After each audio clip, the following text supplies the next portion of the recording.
एक प्यार का नगमा है, मौजों की रवानी है। जिंदगी और कुछ भी नहीं, तेरी मेरी कहानी है।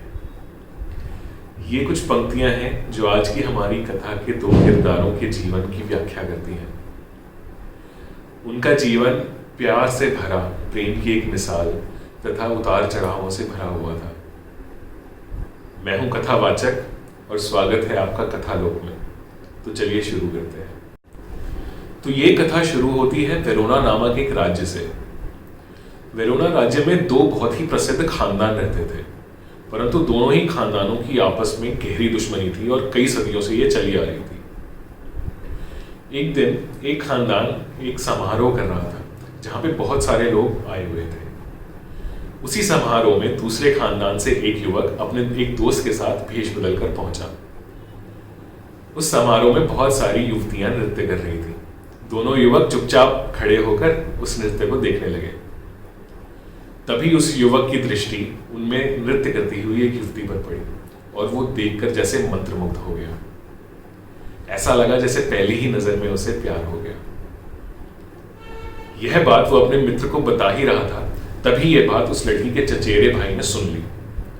सुन के उसको यह पता चल गया कि यह दूसरे खानदान का युवक है और यह सोचकर वो बहुत क्रोधित हुआ।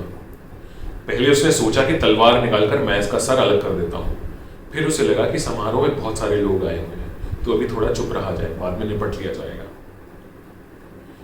अब जब समारोह समाप्त हुआ तो युवक चुपचाप छुपकर उस लड़की की अपनी सहेलियों के साथ में बातें सुनने लगा। उसने सुना कि वो युवती भी अपनी सहेलियों से उसी के बारे में बात कर रही है और अपनी सहेलियों को बता रही है कि कैसे वो युवक उसको बहुत ही अच्छा लगा और उसे भी ऐसा लग रहा है जैसे वो उससे प्रेम करने लगी हो। जैसे ही युवक ने यह बात सुनी, वो तुरंत कूद के सबके सामने आ गया और उसने आके अपने प्यार का इजहार उस युवती से कर दिया। पहले तो युवती थोड़ा शर्माई, फिर जब उसे लगा कि युवक भी उससे प्यार करता है तो उसने भी ये बात से हामी भर दी और दोनों ने साथ जीने मरने की कस्में भी खाई। उस समारोह से निकलकर युवक सीधे पहुंचा अपने एक मित्र फ्रियर लॉरेंस के पास। फ्रियर लॉरेंस दोनों ही खानदानों के काफी अच्छे मित्र थे और एक काफी शांत एवं सुशील चरित्र के व्यक्ति थे। अब जब युवक ने उन्हें यह बात बताई तो फ्रियर लॉरेंस ने सोचा कि यह तो बहुत अच्छी बात है। अगर मैं इन दोनों का मेल करा पाया तो शायद दोनों खानदानों की दुश्मनी भी खत्म हो जाए। यह सोचकर उन्होंने उस युवक से कहा कि देखो मित्र, मैं तुम्हारी पूरी मदद करने की कोशिश करूंगा। इस घटना के कुछ दिनों के पश्चात वह युवक अपने एक मित्र के साथ बाजार में घूम रहा था। तभी उसका सामना लड़की के चचेरे भाई से हो गया। जैसे ही चचेरे भाई ने युवक को देखा, उसने एकदम उस युवक को अपशब्द कहने शुरू कर दिए। देखते ही देखते बात इतनी बढ़ गई कि दोनों ने तलवारें निकाल ली और उन दोनों के बीच में युद्ध शुरू हो गया। थोड़ी ही देर बाद दुर्घटनापूर्ण उस चचेरे भाई की मृत्यु हो गई।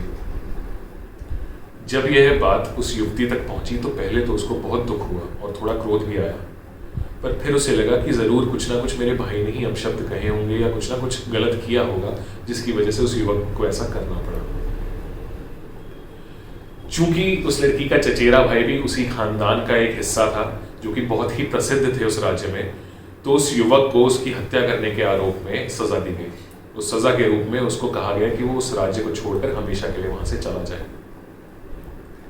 वह युवक यह सजा पाकर पहुंचा अपने दोस्त फ्रियर लॉरेंस के पास और उनको पूरी घटना कह सुनाई। तो फ्रियर लॉरेंस ने उस युवक को थोड़ा ढांढस बंधाया और उससे कहा कि देखो, तुम एक काम करो, तुम एक बारी जाने से पहले युवती से मिल लो और उसके बाद तुम एक बारी राज्य छोड़कर कुछ दिनों के लिए चले जाओ। फिर मैं कुछ ना कुछ तरकीब निकालता हूँ कि कैसे तुम दोनों को एक किया जाए। युवक यह बात मानकर उस युवती से आखिरी बार मिलने गया। वो दोनों जब मिले तो उन्होंने खूब अपने प्यार का इजहार एक दूसरे से किया और साथ जीने मरने की कस्में खाई। उन्होंने एक दूसरे से वादे किए कि जिएंगे तो साथ और मरेंगे तो साथ। इसके बाद वो युवक राज्य छोड़कर वहां से चला गया।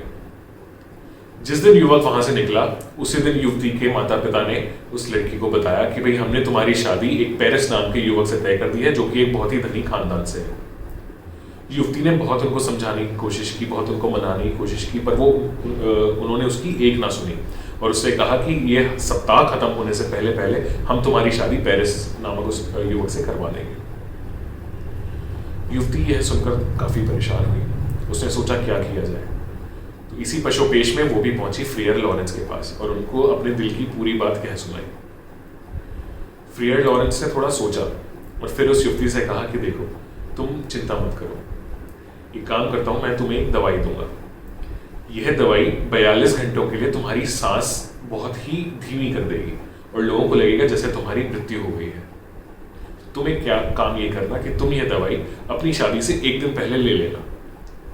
अब जब तुम्हें सब लोग मिलकर ताबूत में कब्रगाह में दफनाने जाएंगे, तभी मैं वहां आऊंगा और युवक के साथ मिलकर तुम्हें उस ताबूत से निकाल दूंगा और तुम दोनों की शादी करा के फिर तुम दोनों राज्य से चले जाना और सुखी सुखी रहना। युवती को यह तरकीब अच्छी लगी तो उसने हामी भर दी और दवाई लेकर वो अपने घर आ गई। अब शादी से एक दिन पहले युवती ने वो दवाई खा ली और वो बेहोश हो गई। सभी को लगा कि युवती की मृत्यु हो गई है, तो सबने खूब शोक मनाया। पेरिस भी खूब शोक में डूब उठा और फिर उन्होंने उसकी शरीर को ताबूत में रखा और उसे सजाकर कब्रगाह तक ले गए। अब पीछे से फ्रियर लॉरेंस ने यह संदेशा एक दूत के हाथ में देकर उस युवक तक भेजने का निश्चय किया और उस दूत को भेज दिया। पर दुर्भाग्यपूर्ण यह दूत उस युवक तक पहुंचने से पहले लड़की की मृत्यु की सूचना उस युवक तक पहुंच गई। जैसे ही उसने ये चीज सुनी, वो बदहवास सा हो गया और दुख में डूब गया। उसने तुरंत कुछ निश्चय किया और एक दुकान से जहर की शीशी खरीदकर कब्रगाह की तरफ तुरंत रवाना हो गया। जैसे ही वो कब्रगाह पहुंचा, उसने देखा कि ताबूत में उसकी प्रेमिका का मृत शरीर पड़ा है। यह देखकर उससे रहा नहीं गया और वो बदहवासी में जहर की पूरी शीशी पी गया और कुछ ही देर में उसने अपने प्राण त्याग दिए। युवक के प्राण त्यागने के कुछ पलों बाद ही उस युवती को वापस होश आ गया। जैसे ही वो उठी, उसने देखा कि वो युवक वहां पे मृत पड़ा है।